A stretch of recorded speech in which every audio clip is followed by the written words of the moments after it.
Mateja evaņģēlijā 22. nodaļā no 36. panta ir rakstīts: Mācītāji, kurš ir augstākais bauslis bauslībā? Bet Jēzus tam sacīja: Tev būs Dievu, savu kungu, mīlēt no visas sirds un no visas dvēseles un no visa sava prāta. Šis ir augstākais un pirmais bauslis.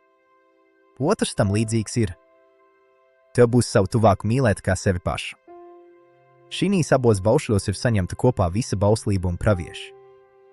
Paklausies, kā šis pants skanēja no Jēzus mutes oriģināla valodā. Skolotāji, kurš ir pats nozīmīgākais micvah Torā?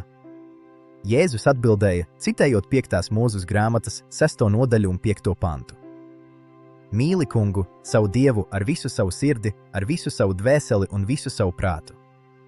Šis ir pats lielākais čukim un pirmais micvah.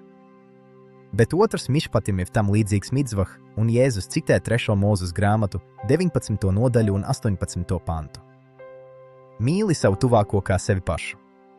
Šie divi micvoti ir pamatā visai Torai un nevien. Vai tu esi domājis, par ko te iet runa? Kas tie ir par likumiem? Micvah un Tora, čukim un mišpatim. Vai redzi, ka Jēzus neatceļ nevienu likumu, bet gan izceļ to dziļās šķautnes? Vai redzi, ka Tora ir spēkā jaunās derības laikā?